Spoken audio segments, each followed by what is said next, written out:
I can't help it. I start smiling and grooving along when I hear that. I start chuckling under my breath. It's a catchy tune, man. Peter Trulin did a great job getting that track to us. So thank you, Peter, for that. You're in for a treat, folks, when you hear that tune, because it's time for another week of the Rec Poker Podcast. This is the Forums edition where we talk strategy, not like that boring old chats edition where we just talk to someone in the world of poker. Puh, enough of that. Let's get our elbows deep into the greatness of poker strategy.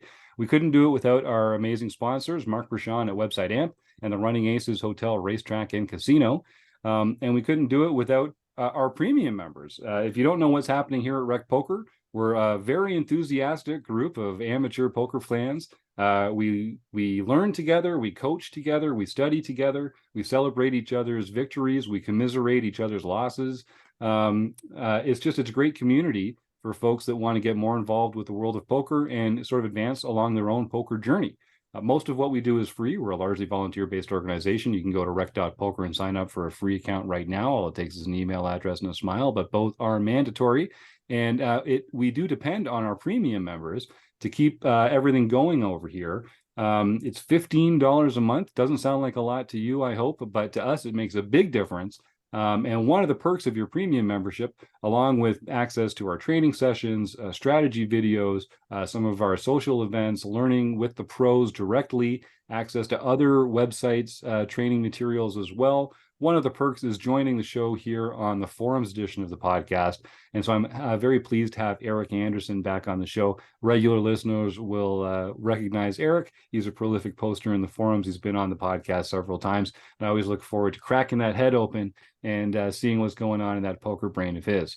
But the real backbone of what we do here at Rec Poker is the Wrecking Crew. My name's Jim Reed. I'm Bluffsterini in the home game and at Rec Poker Jim on Twitter. But I'm just the guy that they put in front of the mic on Monday nights. It takes a whole crew to make the magic happen here at Rec Poker. And if you want to find out more about me and the rest of the Wrecking Crew, you can just go to rec.poker/crew. But in the meantime, listen up. You're going to meet a few of the Wrecking Crew members right now. So my name is Ben Enslow. I'm BJamin96 on Twitch. You can find all my socials there. And I'm East Coast Bidder in the Rec Poker home games. I'm Kim Kilroy. I'm Fergie56 in the home game and PetVet_33 on Twitter. And I'm Rob Washam, and I'm Radman50 just about everywhere. And if you were listening last week, you know that Ben Enslow is the newest member of the Wrecking Crew. We're really excited to have him on here.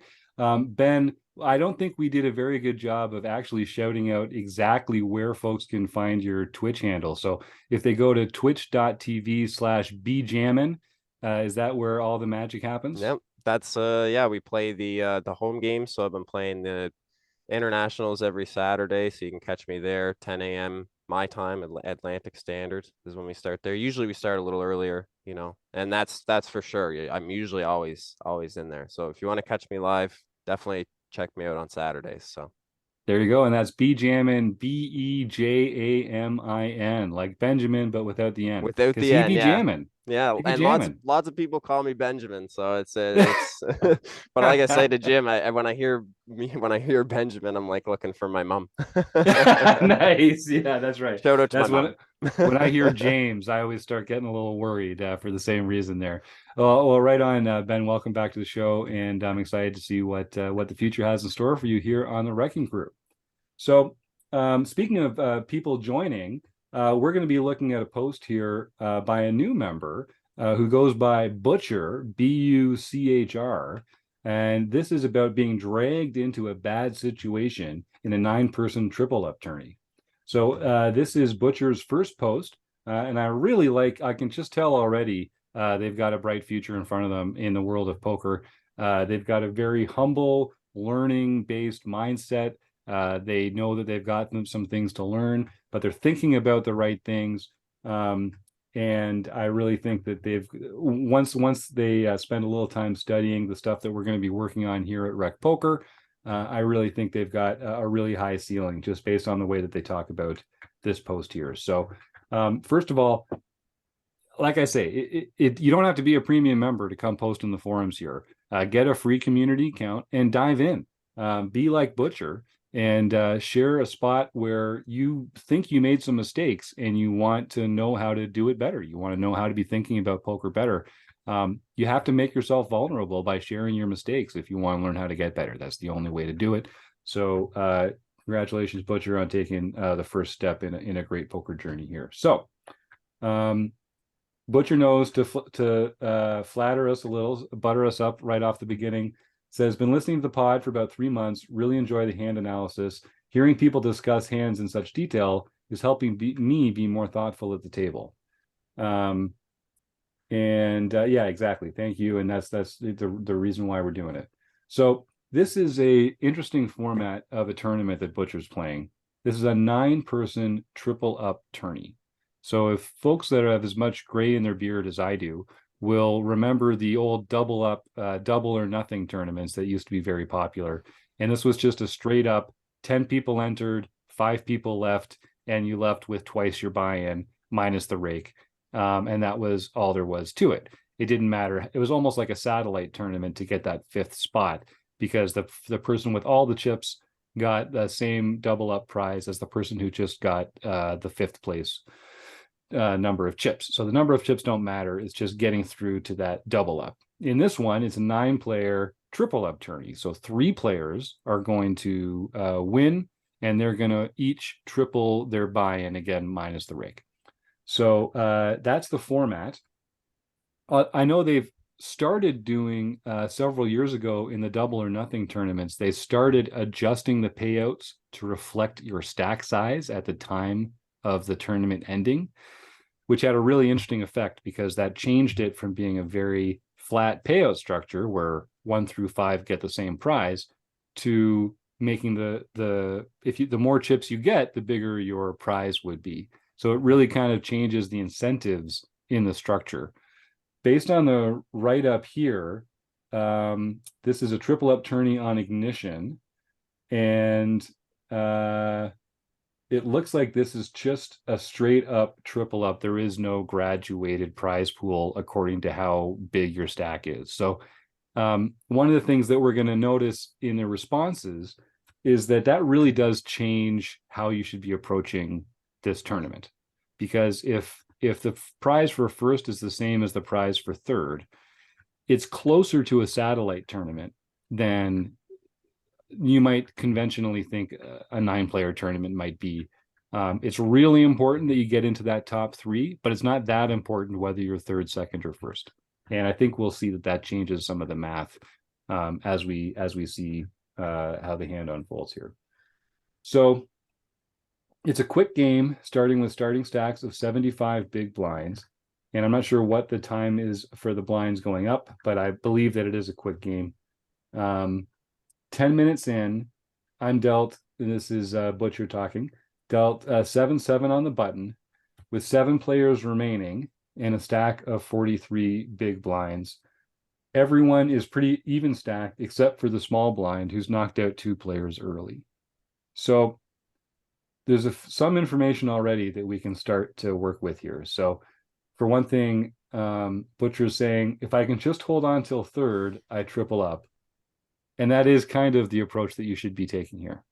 And when the player 2 to your left is the chip leader and has 3 times as many chips as a lot of the other players, that's also going to incentivize you to tighten up a little bit, because they can afford to splash around a bit and you can't.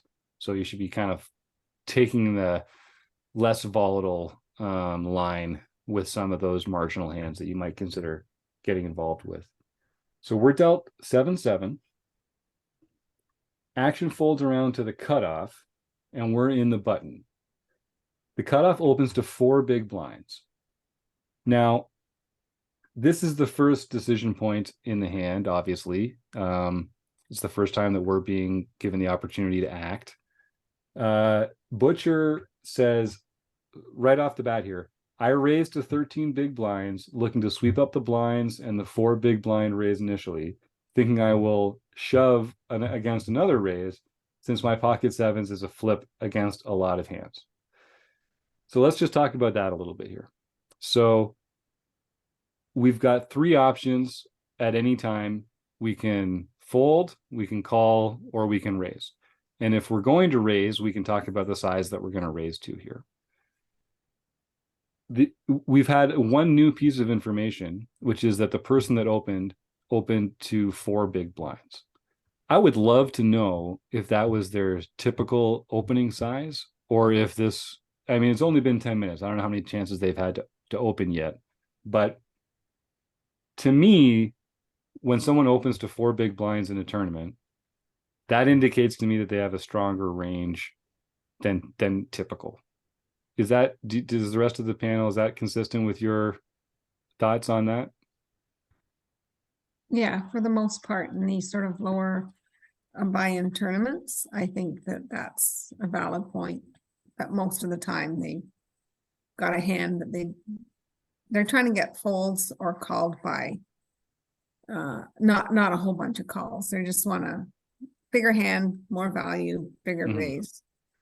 So I mean, normally when we're 43 big blinds deep, we should be raising to 2.2 or something like that, not to, 2.5 would be the highest you would want to raise to. So when we face a raise of that size, we should have alarm bells going off, and our chips are worth a lot more since 2 players have already gone out. Yeah. Like we have a lot of value in the chips we have in our stack, so we should be very careful with them. And to your point, Jim, is this a typical open, or is this has he been opening to 2.5 and then he's opening to 3, and sometimes he opens to 5 and now he's opening to 4? We don't know. So Or are they limping? Right. Or are they normally limping? Yeah, exactly. Good point. So I think what Kim said is really valid. One of the things we talk about, what should we do? Should we call? Should we raise? Should we fold? Obviously we're not folding. We got pocket 7s. It's 4 big blinds. It's just about the right odds for set mining, because it's kind of like the 5 to 10 rule. 10 is at the upper amount. Now 4 big blinds is about 10% of his stack. So you can justify a call for set mining purposes. Now, when he raises the 13 big blinds, there's something that I'm going to go back to the game plan where Matt Matros would talk about, if you're going to bet a third of your stack, you should just go all in, because you should never raise to that amount of your stack. You just go all in, because now you're taking advantage of all your fold equity and everything else. So I think the raise to 13 big blinds was too much. And we're going to talk, I'm sure Kim's going to bring up what she discovered as far as the ranges. What ranges should we be 3-betting with to begin with? And 7s probably doesn't fall into that range. We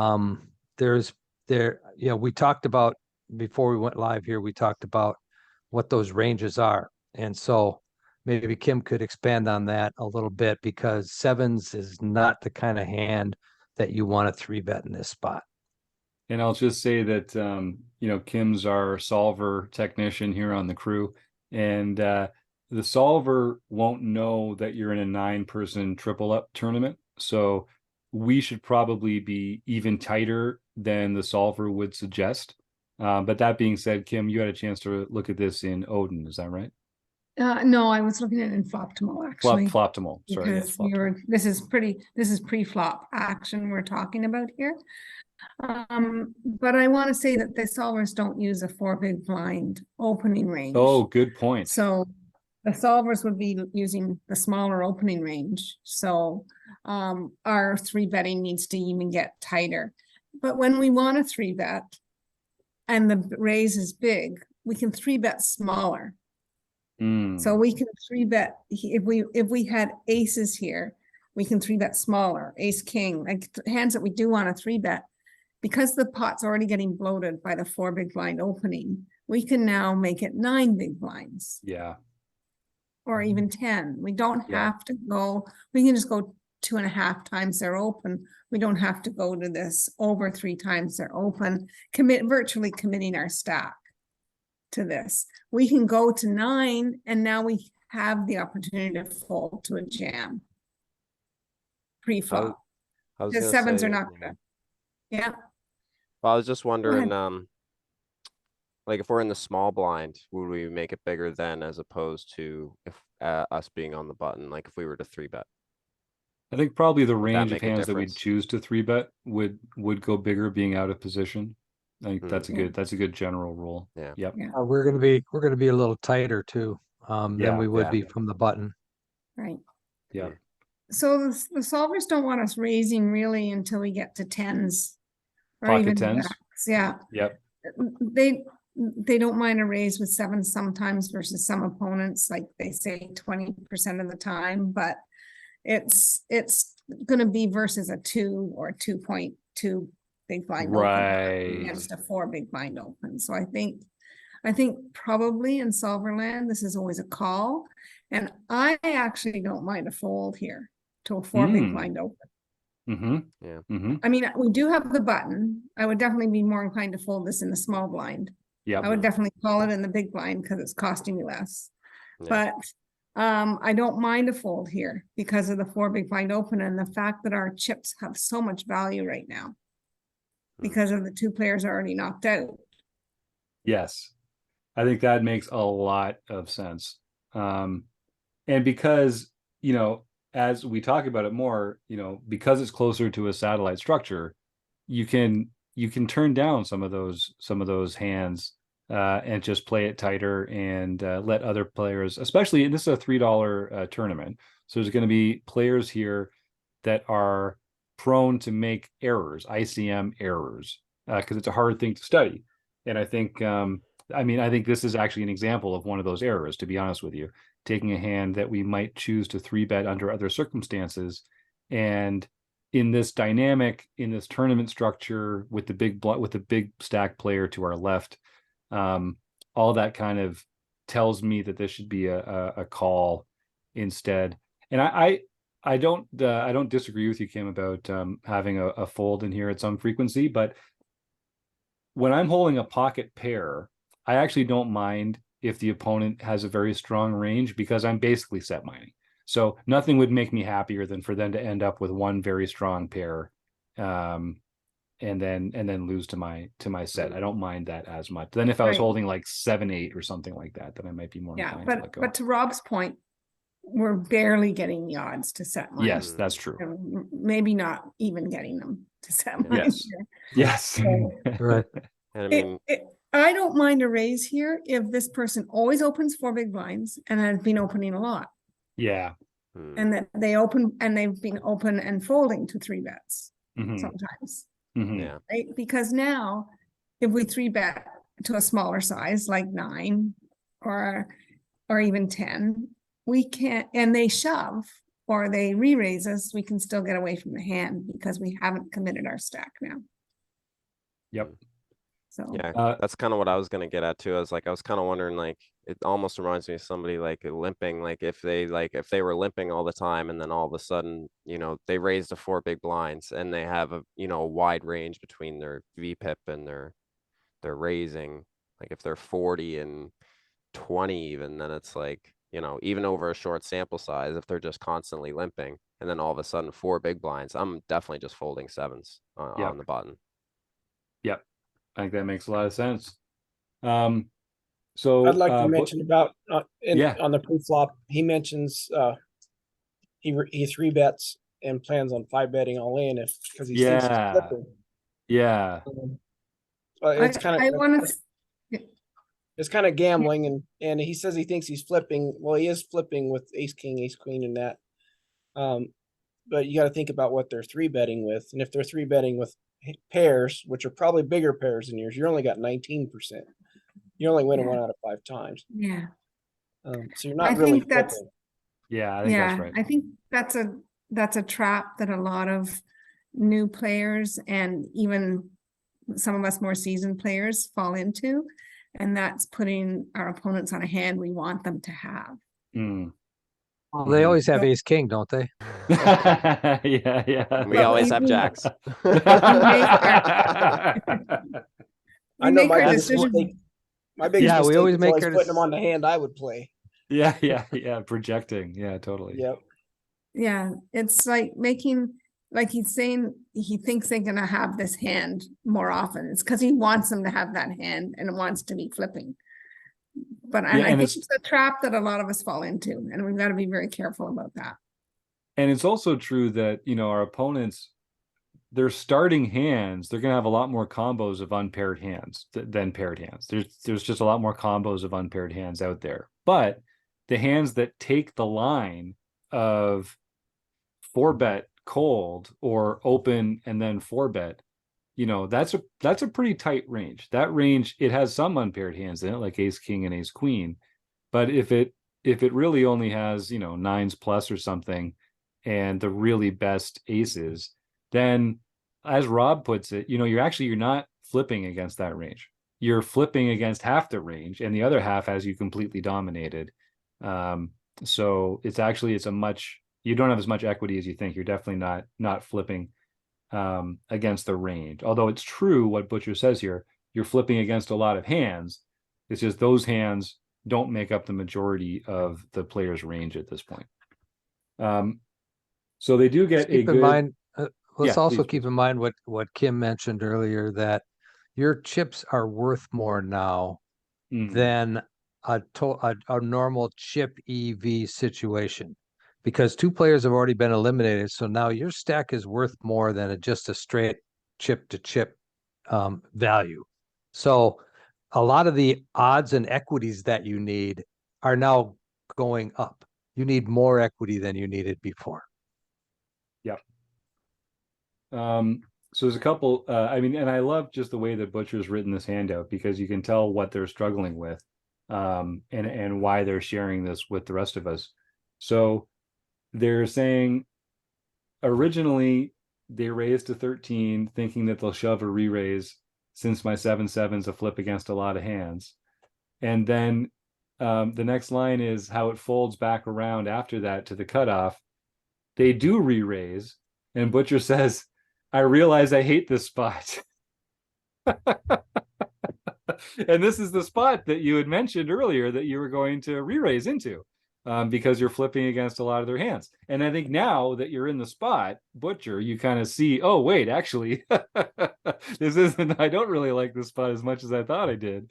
So it just goes to show sort of like the importance of really visualizing the different outcomes that could take place, and kind of trying to just put yourself in your shoes 15 seconds from now.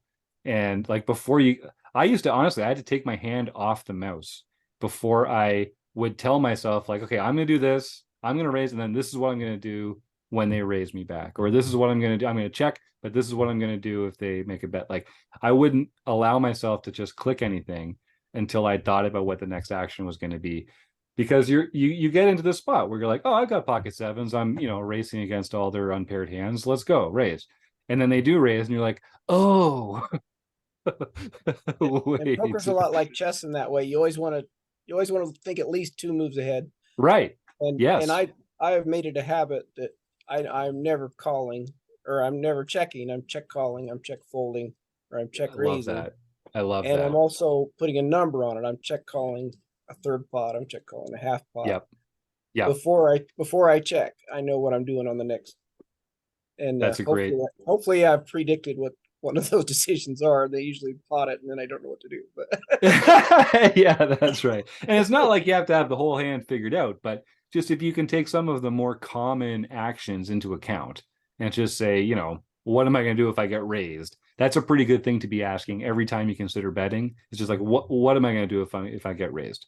And if you're going to call that raise, how big of a raise? Are you going to call it all in, or are you going to call it just a little bit? Yep. Yeah. So that's just something to be thinking about in advance. And that just takes practice, Buchr, and playing more and getting yourself into those positions.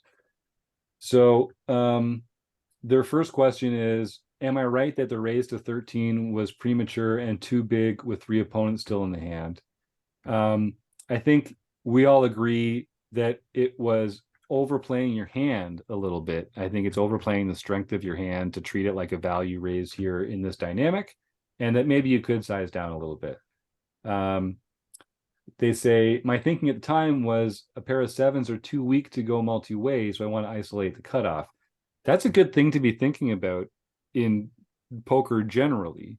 But pocket sevens are not like, they're only too weak to go multi-way if it's really important to you that you win the pot.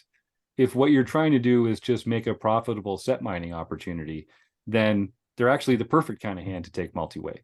Nothing would make you happier than to get a few other people also chipping 4 big blinds in there, making your pot odds even better, and your implied odds of getting paid when you make a set all the better. The difference is when you don't make a set, you're likely just not going to win the hand. So that's okay. Poker isn't about winning the most hands. It's about winning the most chips. And you don't need to win all the hands to do that. Sometimes the art of poker is actually losing the right hands and not kind of putting yourself in a position to lose a lot more chips in those hands. Now let's talk about the type of hands you want to isolate with. Oh, great. Types of hands you want to isolate with are probably your big ace king, ace queen type hands. Yeah. Hands that you can actually go to the flop and actually go to get to showdown and still be ahead of a lot of the hands that somebody would have just called your 3-bet with. Mm-hmm. So but whereas sevens, anytime an 8, 9, 10, jack, queen, king, ace flops, are you feeling pretty good about it? No, not at all. Yeah. So that's not really an isolation hand. To your point, it's a great hand to go multi-way, because if you do hit your set, because all you're doing is set mining at that point. So Yep. if you do hit your set, you could intentionally get the implied odds that you need to actually go after that set. Yep. And if you're even deeper, I still just like it as a call. I don't think there's any reason to get fancy 3-betting with it. If you start to get shallower, there's a period where I like Kim's fold here. If you don't have enough big blind, if you don't have a deep enough stack to make a profitable set mining opportunity here, but you also have too many chips to just shove and pray, then I think this is probably a fold at, like, I don't know what you guys think, like 30 big blinds or something like that. Something like that. I don't know. There's we can argue might that anytime, but you might be getting closer to a jam then. well, that's the thing. You get short enough and then you're shoving. I think basically there's this weird valley. There's a sweet spot there where it becomes a jam, but yeah. I think that's true. Okay. So that's all. I mean, so Buchr, you're talking about the right things here. You're thinking about the right factors. I think one of the things that we got to work on is just knowing which factors are more important given the moment in time that you're in. Isolating the cutoff is a great idea. Flipping against a lot of hands is a great idea. Sweeping up the blinds and the 4 big blinds in there, like, those are all good thoughts to have. It's just a question of, is this the right time to be weighing those over your tournament life, the big stack to your left, the structure of this tournament, and that's kind of that's the tension that we're talking about here. It all kind of boils back to that 4 big blind open. Like if your opponent doesn't open to 4 big blinds, like if they open to like Kim said, like a normal, like 2.2, 2.3 or a min raise, then we can talk about, okay, well, maybe we can sneak a 3-bet in here, but I like a small 3-bet in that case, right? If it's a min raise, okay, well, we don't want to take a flop and just, we can, we're on the button, we're going to have position, but we could also win the pot right now, small raise. And then even if we do get called, then we still have that back door of, okay, we're in position, we get to see what they do first, kind of thing. And again, like I say, it all comes back to them opening 4 big blinds, and now we're just like, oh, we have 7s on the button. What do we do? Yeah. I got one more thought that I think we didn't talk about, but it's a $3.30 ignition triple up tournament.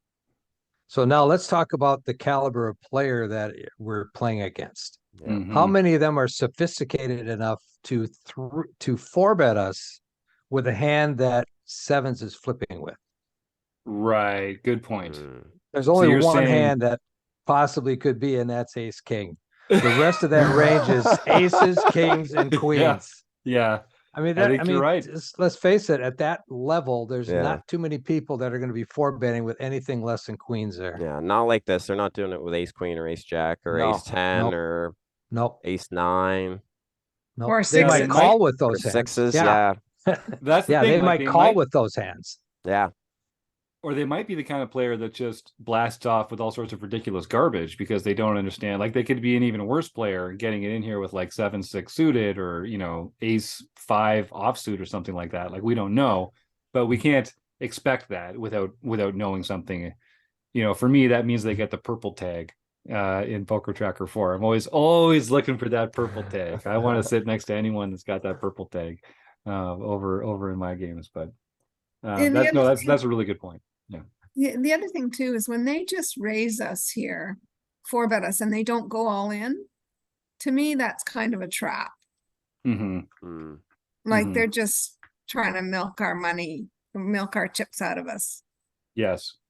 And it feels like they're just clicking buttons too. Like they just like click to the, I don't It's know a if that's small 4-bet. it's yeah, like a it's really like small, like almost they're a just click back. like they just Yeah. click it back. Like it's just, yeah, I agree with Kim on that.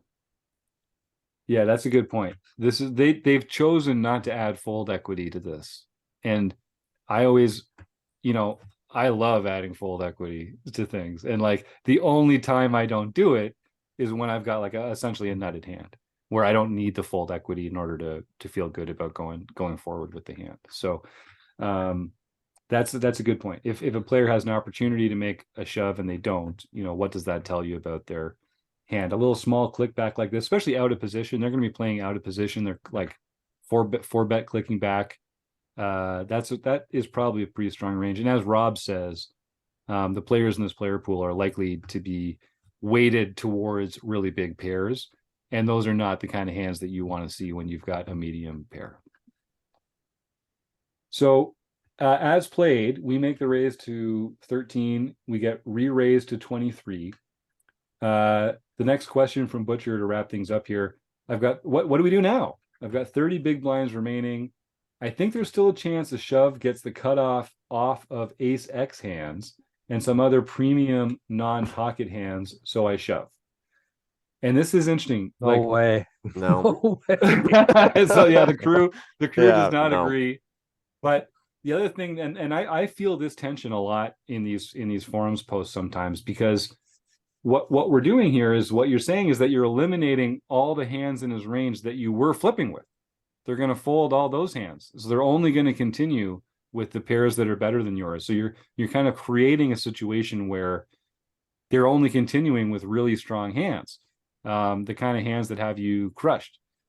Sometimes you have to do that in poker, and you can do that with other hands that maybe have a blocker here that make it less likely that they're holding a very strong hand, or a hand with like less equity, like an ace 5 suited hand or something where you are behind some of those ace jack, ace 10, king jack hands that they're going to fold here to your pocket sevens. Or if But you have less chips, I think, I mean, we have yeah, 40 big blinds. Like that's yeah, a lot of chips.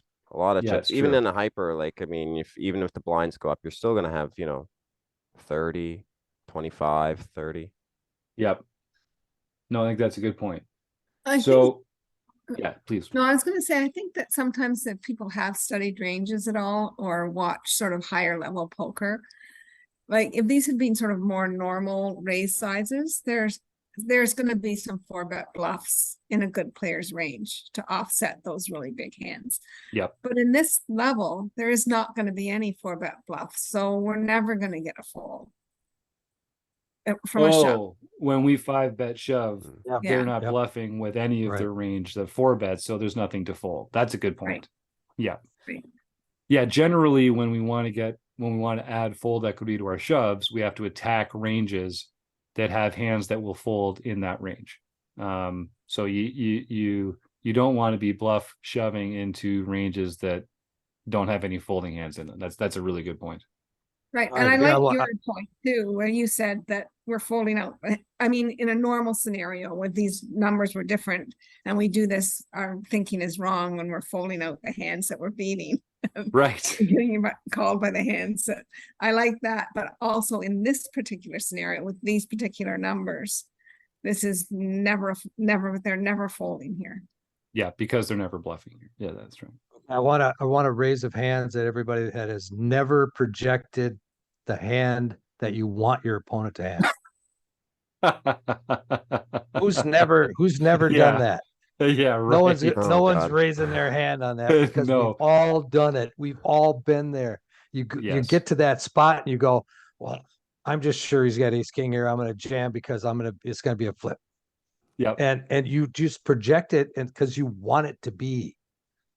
And that's the dangerous way to think. And we've all done it many, many, many, many times. Then you just Maybe except for Kim.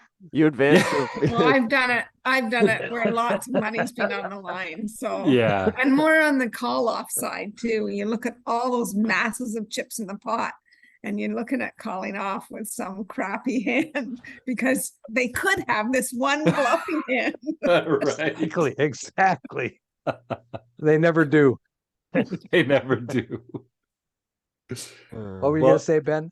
Well, Yeah, I was we gonna got say, I jumping. just like usually you advance to the point where you're like, well, I hope I'm flipping here, and you flip in a chip and you call, and then you realize, oh God, I'm no good. that was Yeah. terrible.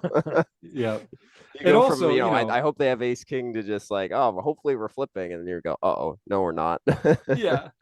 And also, Yeah. think like we did touch on this earlier in the show, but when there's lots of times in poker where you can get your chips in and think to yourself, I'm definitely ahead here a lot, and sometimes I'm behind and sometimes I'm flipping.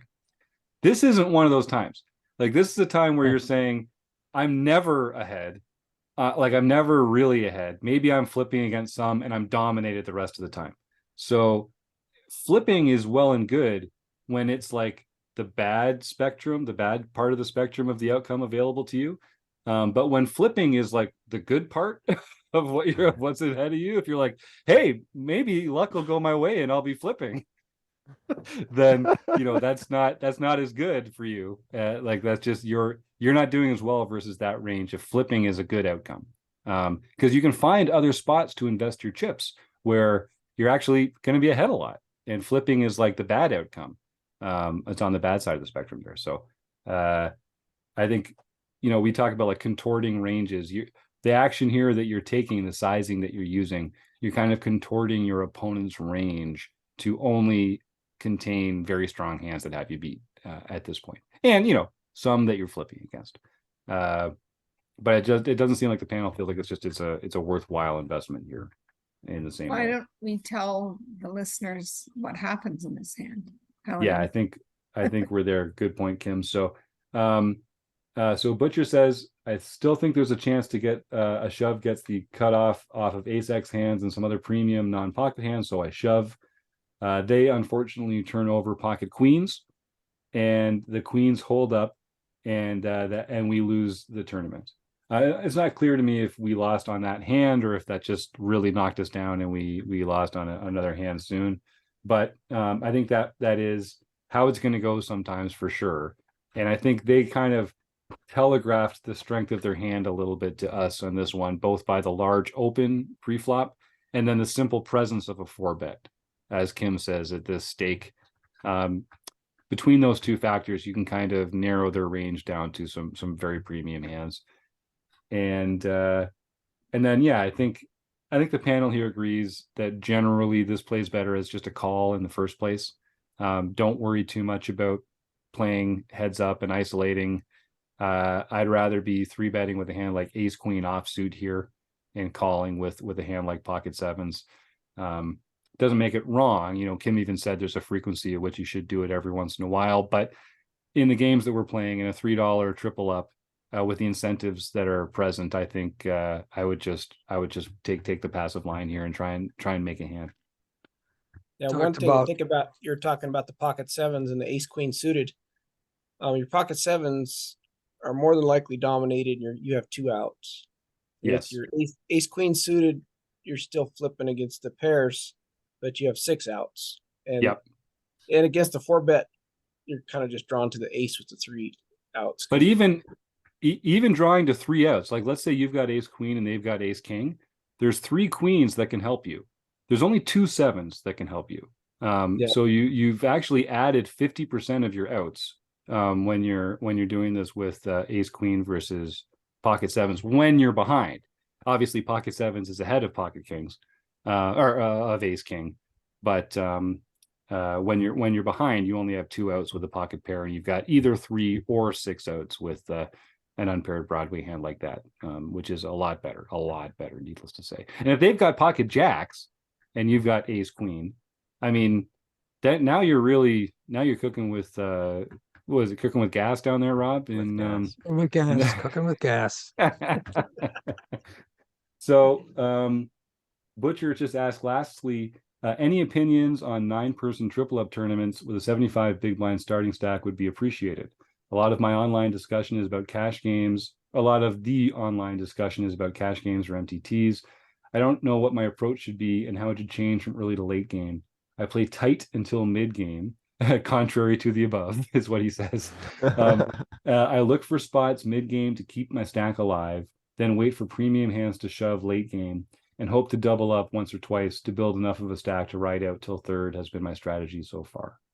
I would just add to that, ICM is the weapon that you're going to use here against these other players in this $3 triple up tournament. There's probably a few people in this player pool that really know what they're doing, and they know how to use their stack, and they know to get to the top 3, and that's all that matters. But I think a lot of these players are going to be less experienced than that. They're going to make calling errors and raising errors that you can learn how to avoid yourself with some study of ICM. And I really like the point that Rob made about sort of the downward drift. If you can think about that, even that is going to set you ahead of a lot of the other people that are playing in these tournaments. But mostly tight is right. Tight is right. Let them make bigger mistakes than you. Have the hand range, have the card strength advantage. And then I'm not even sure it's that important to only play premiums later so much as to recognize when you can apply ICM pressure. When the players to your left have fewer chips than you, I think you can open right up with certain hands that have good blockers and steal blinds with less than premium hands, 3-bet shove with less than premium hands in the right spots against the right opponents. And that's going to unlock a lot of positive ROI for you, I think, in this format. Studying ICM and stack sizes is probably the most important thing for you when it comes to this. Yeah, this is basically a sit and go, so you can treat it like a sit and go. I think he's right.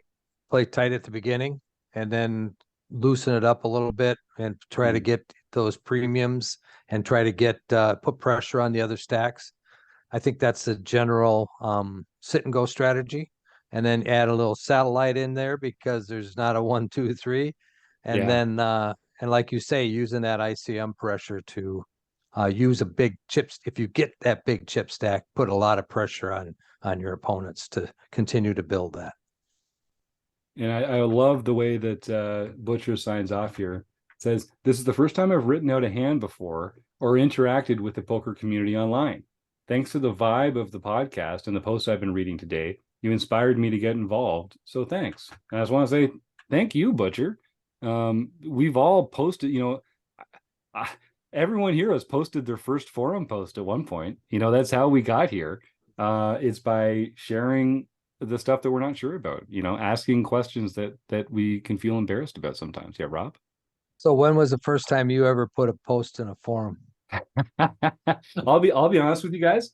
I was such a lurker learning poker myself. I listened to podcasts. I watched like free videos on YouTube. I didn't really participate in a lot of poker learning until I joined Rec Poker.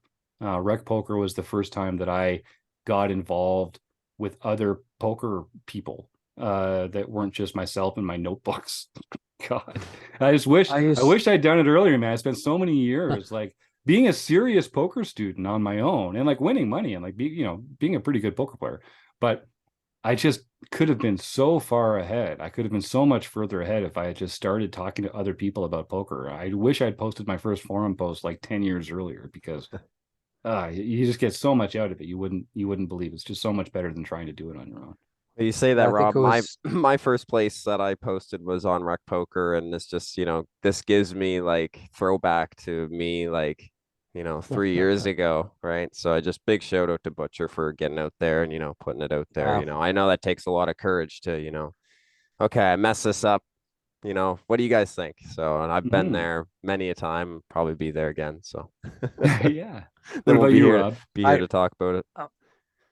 probably about 2004.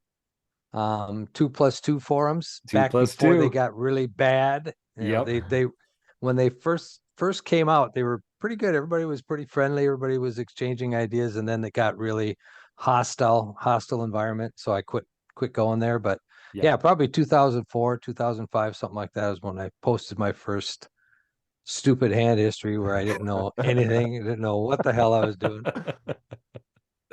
Eric, Kim, do you remember? Or I remember I posted my first one on Tournament Poker Edge forum. oh yeah, It was very first started.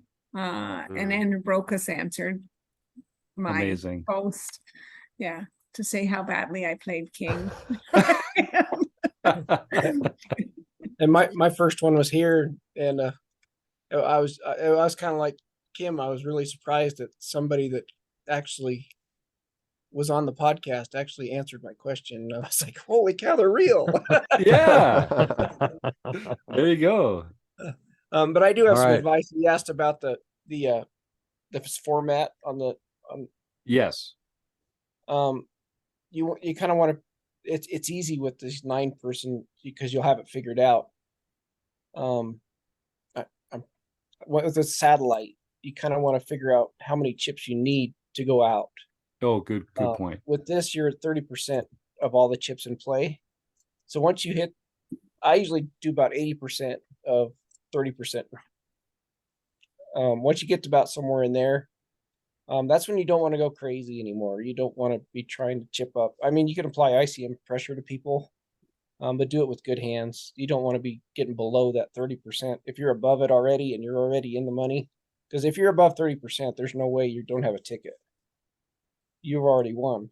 So don't go below there. Don't. That's a great advice. And just to reinforce that, so what Eric's saying there is that if you've got 30% of the chips in play at any time, then you can pretty much just coast to that bubble bursting. So you kind of don't have to keep playing actively. You've kind of already done most of the work into getting that ticket. So I see players that don't really understand the ICM pitfalls that end up with a huge stack, and then they keep playing as though the point is to win all the chips, and the point is not to win all the chips. Do Just not because you're the risk. chip lead doesn't mean you can bully everybody. It means you're No, the chip lead and you exactly. just relax.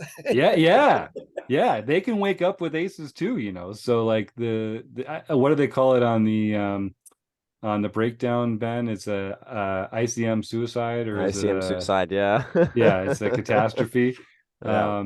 It happens. So that's the kind of mistake you want the other people at the table to be making. That's a really good point, Eric. Yeah, and if you get 40% of the chips, just hit the set out button and go play another game. Yeah, I've done it. I've just sat out. I don't even want to get tempted to see aces or kings and make some stupid decision. They hit a 2-outer and now I have to win again, where I had it all locked up. So I'll just briefly run through a few of the other comments in the post. Chris Jones talks about the hand starting with a very big open, like the rest of us talked about, and sort of what might that mean. Talks about it being a satellite situation where tightening up is more important. He goes to he adds a couple ranges here and talks about what kind of equity players would need to continue, and comes up with some ranges that you might they're tighter than the ones we were talking about here. Excuse me. We got a great response here from 7 High 11, John Crowell, who's another fantastic, prolific poster in the forums, and he's been here on the forums edition of the podcast a few times as well, welcoming Buchr to the forums, and he says it's great to see new members get involved. He has played a bunch of these triple ups, and he recommends a couple Daryl Carney books, which I think are always a good investment.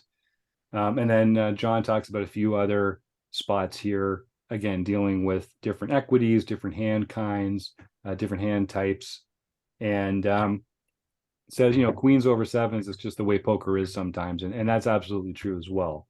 You can't be results oriented, but I think And then what Chris gets into here as well, Chris comes back into the conversation and just does reinforce just how tight we have to be here. And I'll just illustrate one point here. Chris says, if we really widen villain's range, any pair, any ace, all broadways, a lot of suited cards, and give them a 37% opening range, as crazy as it may seem, according to the dynamic of play that we're talking about here, we still fold pocket sevens. We're just not as incentivized to take flips in these spots, especially with that opening range. And we so rarely dominate with 7-7 that we just fold it, which is one of the issues that we were talking about here before. You're just never dominating with a hand like that. So the flips are not as the flips are the good the good outcome. And then Elvita, Joe Koulis makes another really good comment here. The one that I keep coming back to here, which is that one of your goals is to let other players make mistakes. And this is one of those mistakes. This is just a spot where you could have just passed on putting a lot of chips in here, but you chose to push a thin edge.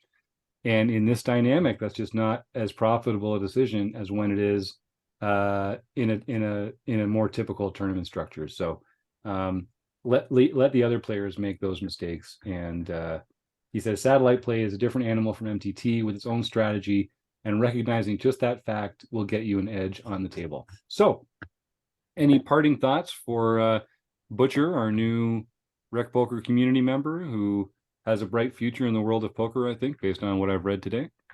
I don't see any. So I just really want to thank our correspondent here, Buchr, for writing in and for giving some of us a little nostalgia for our first forum post. That brought a smile to my face. And of course, I need to thank Running Aces Hotel, Racetrack, and Casino and Mark Bergeon from Website Amp for their response and their support. To Kim and Eric and Ben and Rob for chipping in their brains on this episode. And to you, the listeners, we couldn't do it without you. So thank you so much for your support.